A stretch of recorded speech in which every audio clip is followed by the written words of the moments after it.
گەرمۆ گەشترین سڵاوەکانی ئێمەتان پێشکەش بینەرانی ئازیزی تەلەڤیزیۆنی کۆمەڵە من بێهۆز هاتوومەتەوە خزمەتتان بۆ پێشکەشکردنی ئەڵلقەیەکی دیکە لە بەرنامەی ژیانەوە. ئالوودەبوون بە هێرۆئین کێشەیەکی مەترسیدارە کە کاریگەری لەسەر ژیانی ملیۆنان کەس لە جیهاندا هەیە. هێرۆئین یەکێکە لەو دەرمانە سەرەکیانەی کە تەنها لە شوێنێک و دانیشتوان و گرۆپێکی دیاریکراودا سنووردار نییە. هێرۆئین زۆر ئێعتیاد ئاوەرە و هەندێک کەس دوای تەنها چەند جارێک بەکارهێنانی ئەم مادەیە گیرودەی دەبن. بۆ نمونە زۆرێک لە دایکان و باوکان منداڵەکانیان بەهۆی ئەم مادە لە دەست دەدەن بەهۆی زیادەڕۆییکردن لە هێرۆئین. کەواتە چۆن دەتوانیت بزانیت کەسێک هێرۆئین بەکاردەهێنێت؟ ئەگەر گومانت کرد کە کەسێکی ئازیزت هێرۆئین بەکاردەهێنێت پێویستە بە دوای چەند نیشانەیەکجا بگەڕیت. نیشانەکانی گۆڕانکاری لە شێوازی ژیاندا کە ئاماژەن بۆ بەکارهێنانی هێرۆئین کاتێک مرۆڤ مادە هۆشبەرەکانی وەک هێرۆئین بەکاردەهێنێت لەوانەیە هەوڵ بدات خۆی لە بینینی کەس و ئازیزەکانی بەدوور بگرێت. سەرەڕای دوورکەوتنەوەکە ڕەنگە هێشتا تێبینی گۆڕانکاری لە ڕەفتار و شێوازی ژیانی گشتیدا بکەیت. بۆ نمونە کەسێک کە لەگەڵ ئالوودەبوون بە هێرۆئین دەجەنگێت لەوانەیە بۆ ماوەیەکی زۆر نەهینی بێت، بەرگری بکات یان خۆی لە کەسانی دیکە بشارێتەوە. لەوانەیە ئەو کەسانەی کە تێکچوونی بەکارهێنانی مادە هۆشبەرەکانیان هەیە کار، قوتابخانە یان ئەرکەکانی دیکە پشتگوێی بخەن و پەیوەندەکانیان لەگەڵ هاوڕێ و خێزانەکانیان کرژ دەبێت. ئەو کەسەی گیرودەی هێرۆئین بووە لەوانەیە ئارەزووی خەوتنی زیاتر بێت، گۆڕانکاری لە خوراکی خۆیدا بکات، هەروەها لەوانەیە تووشی گۆڕانکاری لە شێوەی خۆیدا بێت. ئەگەر کلۆپەلی تری مادە هۆشبەرەکانت بینی پێویستە چی بکەیت؟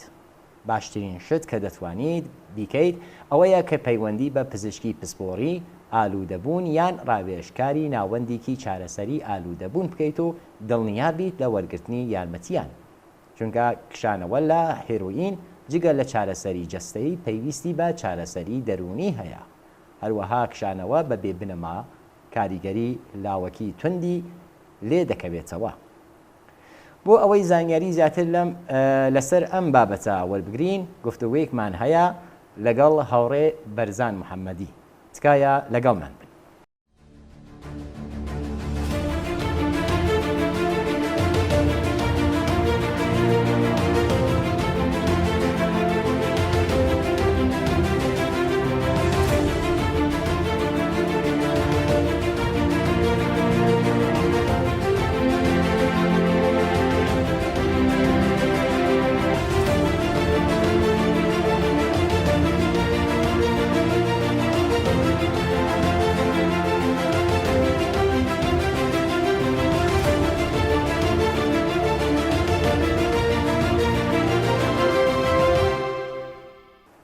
هاوڕێ بەرزان بەخێر بیت. سڵاو و ڕێزم هەیە بۆ بینەرانی خۆشەویستی کۆمەڵە. زۆر سپاس کاک بێروز کە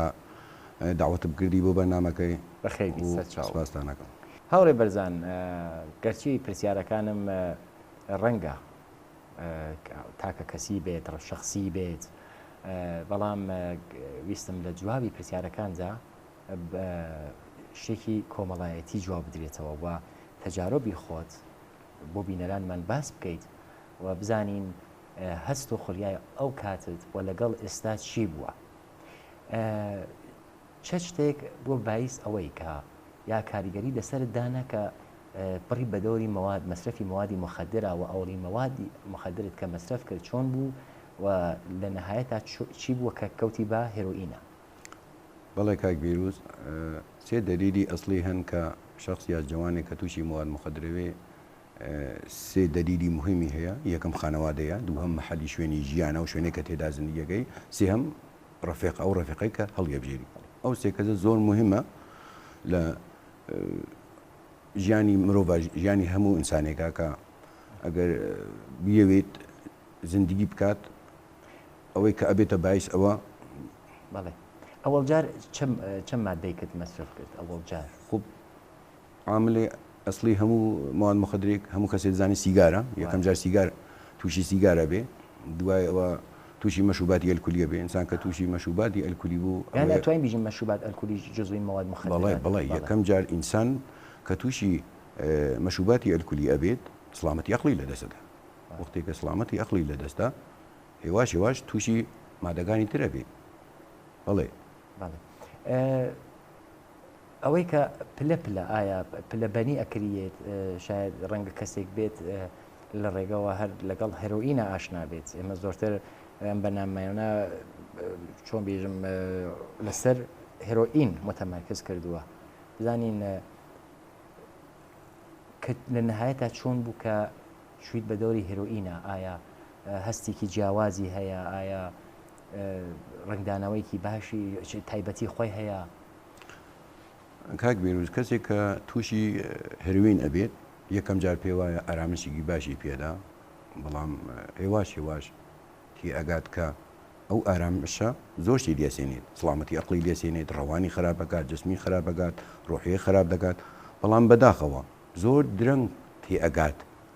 کە هێروین چییە و چی لێکات ها بە دوای خەلائێکە و تووشی پەنا ئەبات بە هێروین کە پەنابێت بە هێروین تەواو زندگی هەموو نابوو دەبێت بەڵام نازانێ بەداخەوە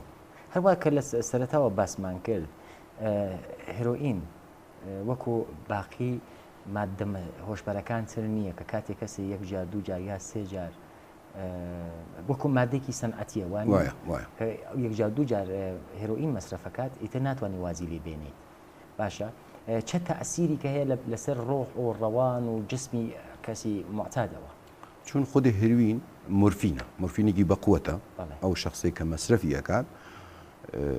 بەوەی نازانێت کە ئەو مورفینە چەند بەقووەتە کە ئەڕواتە ناو جەستەیەوە ئینسانە مەسەفکردنەوە ئەیکێشی دوایی تێئەگات کە بڵێ جەستەی ئینسان ڕۆحی ئینسان دوای جسمی ئینسان احتیاج پێ ئاکا بەو مورفینە کە وەختی احتیاجی پێ کرد مەجبورە بڕێ بە دوایە وەکو خۆ دوتت هێروین وەکو مادەکانی تر نییە بەڵێ ئەو سەنعەتیە ئەو مورفینی تێدایە ئەو 100% مورفینە کە ئەیکەیتە جستەی کەسێکە مەصرفە مادەکە مەصرفەکە ئەو 100% مورفینەکاتە جستەی خۆیەوە دوایی دەمارەکانی ڕەگی بەدەنی هەموو ئێسخانەکانی ڕۆحی ڕەوانی هەمووی داوای ئەو هیناکات داوای ئەو مادە هۆشبەراکات بڵێ زۆر مادەیەکی خەتەرناکە باشە کاریگەری لەسەر ژیان و کارت لەسەر خانەوادە لەسەر ڕەوابتت لەگەڵ کەسۆکە هاوڕێکانت دەراوسیەکانە چه کاریگەریکی منفی بوو نیگاتیڤ بوو کەسێکە هێروین مەصرفەکات خۆ یەکەم جار نازانێت کە چی ئەکا بە زندگی تا هێواش کە تووشی بوو ترد ئەبێ لە خانەوادە زۆر مهمە دوای لە مەحەل لە گەڕک لە شوێنی کار لە هەموو شوێنێ ترد یەکەن ئەو نەفرە ڕۆح و ڕەوانی لە بین ئەچێت سڵامەتی عەقلی لەدەست ئەدات شخصیاتی لەبین ئەچێت هیچ کە قبوڵی نییە هیچ اعتبارێکی نامێنێ ناو خەڵکە بۆ نمونە لەناو خزم و کەس و هەموو کەسێکە اعتباری نامێنێت ئینسانێکی مۆتاد بە هێروین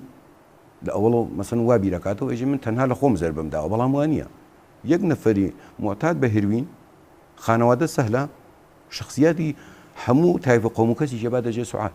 بۆیە هەموو تەرد یەکەن بڵێ یعنی وەکو ئینسانێکی مردێکی متحرەکی دێتێت چ لە نزەر شخصیاتەوە چ لە نزەر ڕەفتار مناسباتەوە چ لە نزەر خەوەوە چ لە نزەر هیچ هەموو کەسێک لە خۆی بێزارەکات بۆیە هەموو ئەترافیانی تەردی ئەەکەن یعنی کەس متمانەی پێ ناکات بڵێ خب متمانە نەکردنی کەسۆکاری ئەو شخصەکە گیرودە بووە ئەبێتە باعیسیەوەی کە کەسەکە کەسێک کاری پێ نەدات کەسێ یارمەتی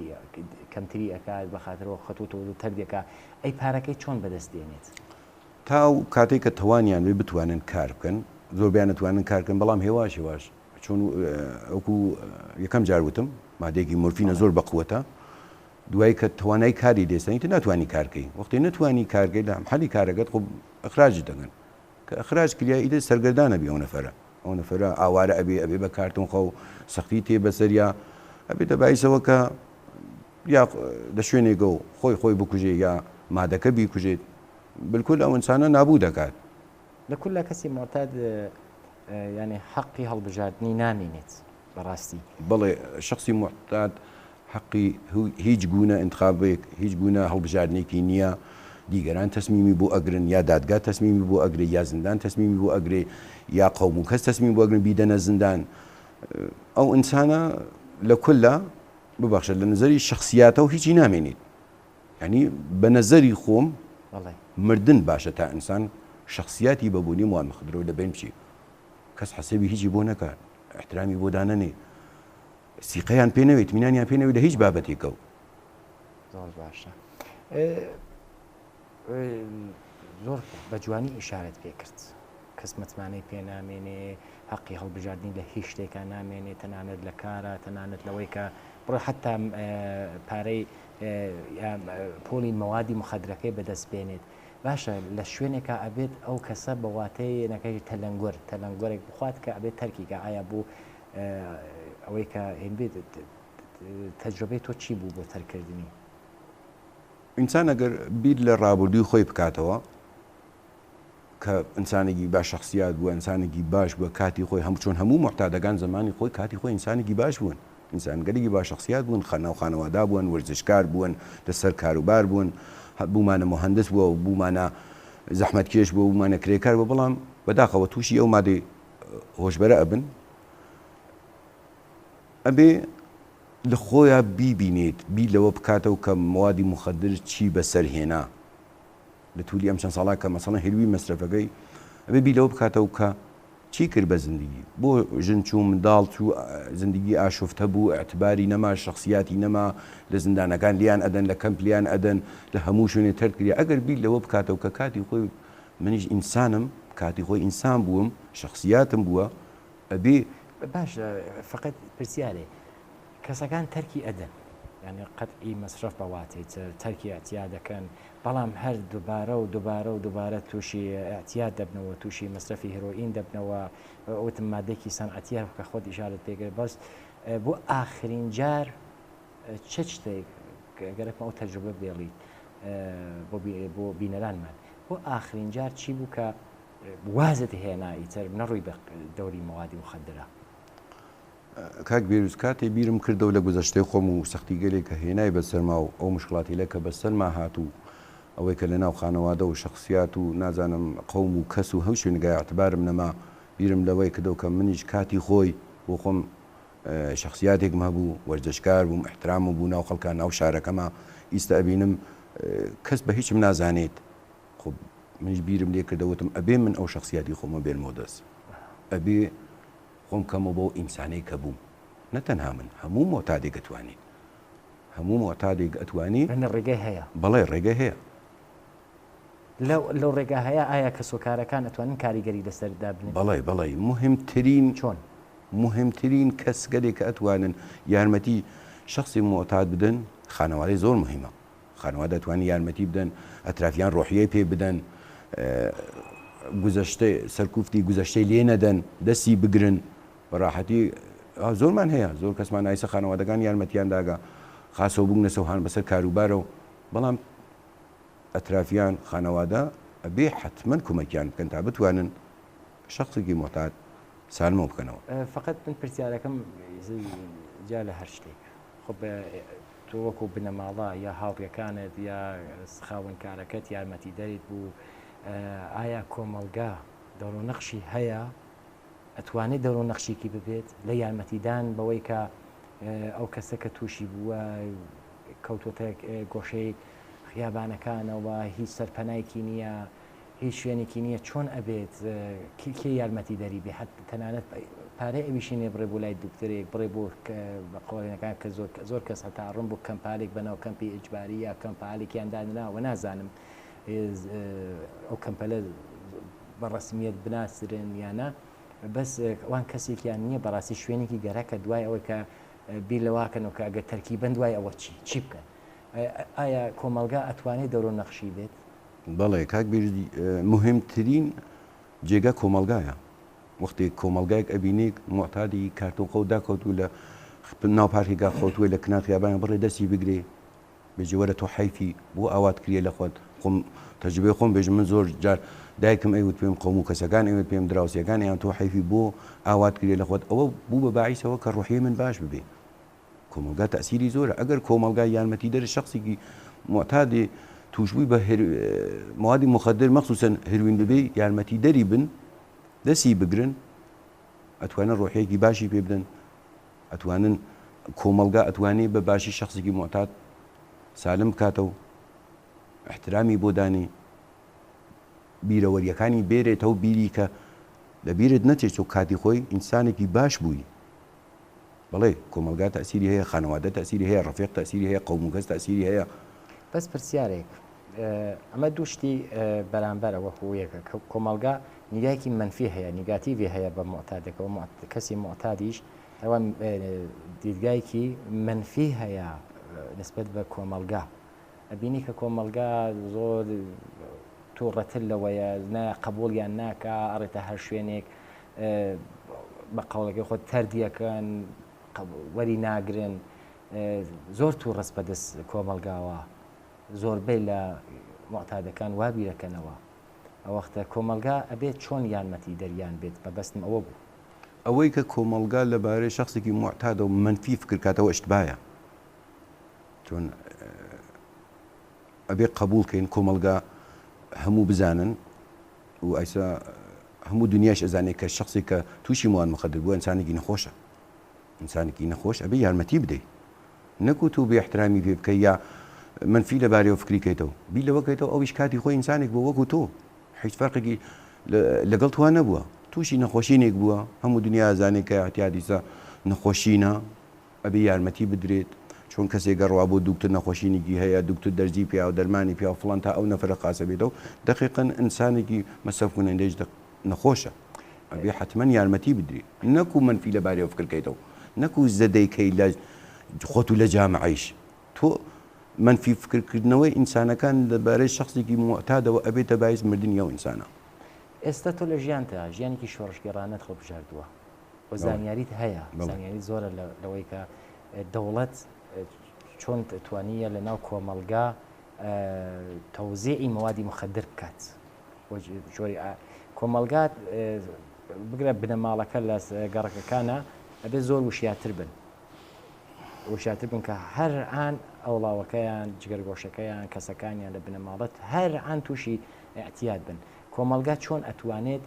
دەستی دەوڵەت کۆتا کاتەوە لە تەوزیعی موادی مخدرە یعنی دەوڵەت بەوایتر مافیای موادی مخدرە کۆمەلگا تۆ چۆن ئەم شتە دەبینیت وەکو ئینسانێکی شۆڕش ڕژیمی جمهوری ئیسلامی هەروە خۆتان نەزانن هەموو کەسی ئەزانێت کە سوپای پاسداران تەوزیع کنەندەی مواد مخدر و خۆی مافیای مواد مخدرە لە ئێرانەوە بە تایبەت لە بەشی کوردستاناتە چون کوردستاناتەوە بوو ئەکسەری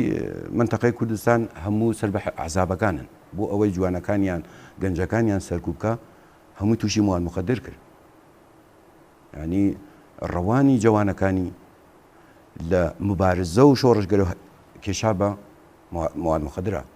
بۆ ئەوەی سەرکوبیان کە ئەو هەموو کەسێک دەزانن هەموو جەماوەری کوردستان دەزانن کە سوپای پاسداران لە هەموو شارەکانی کوردستان مواد مخدر دروست ئەکات نەکو تەوزیعیش دروستیش ئەکات تۆ بڕۆ لە سەردەشت چەندین ئاشپەزخانەی شیشەفرۆشی هەیە لە ئورومیا هێروین چەندین ئاشپەزخانەی هێروین هەیە بەڵێ لە شارەکانی تریش هەروە بەشی کوردستان کاتی خۆی من دەبیرم دێ خودێ ڕەفسەنجانی وتی ئەس هەمێدان بێ پایین مالێمانیست یعنی نابودیان کرد ئەو قسە هەر لە منداڵیوا لە فکرما هەر لەو کاتەوە ئایستێش تا ئێستێش جمهوری ئیسلامی لە ترێق مواد مخدر و خەریکە جوانەکان نابوو دەکا لە مبارزە دووریان نەخاتەوە ئەبێ ئێمە خانەوادەکان هەموو زۆر ئاگاه بن لەو بابەتەوە ئەبێ بزانی بناغی لەکوێنەوە هاتیە ڕژیمێکی دەڕەندە وەکو جمهوری ئیسلامی کە ڕەحم بە جوانەکان ناکات ئیسە لەسەر نەسڵی جەدیدیش خەریکە کارەکات فقط بۆ ئەوەی خۆی لەسەر خۆت دمێنێتەوە بۆی مهم نییە جوانەکان چیانێتی خۆی ئەزانیت ئەگەر یەک نەفەر جوان معتاد کات یەک خانەوادە سالە یەک تایفەی پێ سەرگەرمە بێت یعنی ئەو خانەوادە بیر و فکریان بۆ بابەتی مبارزە نامێنێت هەندە فکری وەک چوون ئەو کوڕیانە خاص بکەنە ئەو جوانیانە سالم بکەنەوە ئای بەشکەم ئەورومان نەبە ئای بەشکەم فڵان نەبێت ئای بەشکەم کەس ناومان نەبە فکر و زهنی ئەو خانەوادەکە خانەوادەکی مبارزن لە سیاسی و ئەڕوا بوو ئەوەی کە چۆن ئێمە کوڕەکەمان لە موان مەخەدە نجات بدەین ئەمە خۆی گەورەترین زەربەیە جمهوری ئیسلامی دایە لە جوانەکان زۆر باشە بڵێ ئەگەر کەسێک ویستی دوور بکرێت یعنی تووشی ئەوەی لەبێ ئەبێت لە چ شتێک خۆی بپارێزێت دوور بگرێت لە مەصرفی هێروئین و مەوادی مخدر بەعام ڕەفیق زۆر مهمە زانین لەگەڵ کیا ڕفاقەتەکەی لەگەڵ کی ئەم شۆڕۆفتەکەی ماڵێکی ئەڕۆیت ئەبێ خانەوادەکان حتمما مسلەت بن بەسەر مناڵەکانیانە هەر لە منداڵیەوە ئاگایانیان بێ خانەوادێکی پڕ جەمعیت 8 نەفەرە یا 6 نەفەرە باو کرێکار فەقی سبحڕێ تا شەو کارەکە شەویشتێتەوە ئەخەفی ئەسڵ نازانێ ئەو مناڵە چیەکەن دایکیشە خوب کاری ماڵەکە خوب خانەوادە زۆر مهمە خانەوادە ئاگای لە مناڵەکانی بێ لەگەڵ کیا ڕەفاقەتەکە کوێ ئەڕوات کەی دیتەوە شەو لە دەرەوە نەبێت خانەوادەمان هەیە مەساڵە 6 مناڵیەیە دوانی هە لە ماڵ چواری شەوها لە دەرەوە مەسەن تێت وەڕۆ ئەو باگوداگە ناژن وڵە تو سعات سێ شەو های لەکوێ بۆیە ئێژم خانەوادەش تەسیری هەیە زۆر سپاس بۆ ئاخرین پرسیار پەیامی ئێوە بۆ قوربانیانی ئاعتیاد و بنەماڵەکان چییە؟ ئیسە لە هەموو دنیا ئەنجومەنی مۆتادانی گومنام هەیە کەمپن لە هەموو شارەکان هەیە هەموو وڵاتەکان هەیە بە نەزەری من ئەوە بۆ خودی منی جوابی دابەسەوە کاتی خۆی باشە بە نەزەری من بڕن لە کەمپەکانە جوانە کوڕەکانیان ببن لە کەمپەکانە بیخەفێنن دوایەوە یارمەتیان بن بە ناوجە لە ساتی ئەنجمە نابوون ڕاهنەما بگرن قەدەم کارکەن تا بتوانن نجاتیان بدەن چون کەمپ تەنها جێگەی کە ئایسا جوابی داگەسەوە بدونە یەک دانە قرسی سەرێشە حتا جوانەکان پاکەوە بوونەسەوە دەستیان بگرن خانەوادەکان یارمەتیان بن تەردیان نەکەن کۆمەکیان بکەن تەردکردنی یەک مۆتاد یعنی مردنی ئەو مۆتادە بێنەبا بە هەمومان کۆمەکیان بکەین بتوانین یارمەتی دەری مۆتاد بین بتوانین مۆتادێکە نەجات بی بە قەوڵی فارسیەژێ نەجاتی یەک مۆتاد نەجاتی یەک جامعات تۆ بتوانی ئەگەر یەک نەفەری مۆتاد نجات بدەیت ئەتوانی جامعی بەڵێ جامعی کە توانی نجات بی زۆر سپاس بۆ بەشداری لەم بەرنامەیە سپاس کاک بیرروز هیوادارم ئەوەی کە محتات هەلە دنیادا چ لە هەموو دنیا چ لە بەشی کوردستانە دیشان هیوادارم هەموو محتادەکان پاکەوە ببنەوە زندگی بکەن و ئیجازە بدەن دیگرانیش زندگی بکەن هیوادارم وابێت زۆر سپاس بینەرانی خۆشەویست لێرە هاتینە کۆتایی بەرنامەی ژیانەوە تا چاوپێکەوتنێکی دیکە ماڵاوە